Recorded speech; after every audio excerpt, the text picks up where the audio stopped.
আজকে বানিয়েছি একদম চিজি আর ক্রিস্পি চিজ ধোসা। ভেতরে আছে চিজ আর সুইট কর্নের দারুণ কম্বিনেশন, সঙ্গে নারকেলের চাটনি আর সাম্বার। সব মিলিয়ে খেতে কিন্তু বেশ ভালো লেগেছে।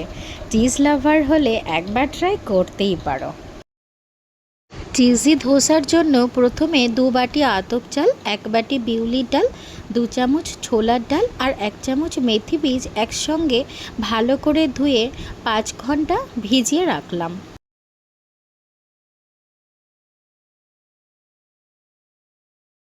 এরপর সব কিছু ভালো করে ব্লেন্ড করে স্মুথ ব্যাটার বানিয়ে ঢেকে গরম জায়গায় 6 থেকে 7 ঘন্টার মতন রেখে দিয়েছি ফার্মেন্ট হয়ে যাওয়ার জন্যে।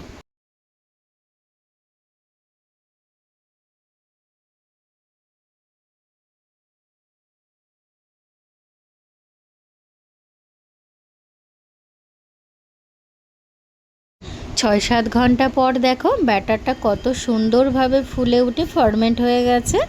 এবার অল্প জল আর স্বাদ মতো নুন দিয়ে ভালো করে মিশিয়ে নিলাম।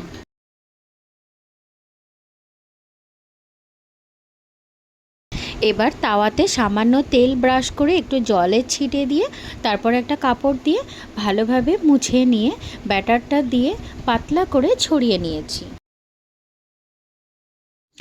একটু বাটারের কিউব দিলাম, তার ওপর সুইট কর্ন, গ্রেট করা পনির আর চিজ দিয়ে দিলাম।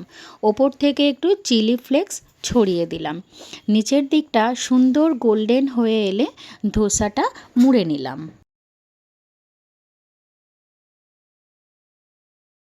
নারকেলের চাটনি আর সাম্বারের সঙ্গে পরিবেশন করে নিলাম। তোমাদের যদি রেসিপিটা ভালো লাগে তাহলে একটা লাইক করে দিও, আর তোমরাও বাড়িতে একবার ট্রাই করে অবশ্যই জানিও কেমন হয়েছে।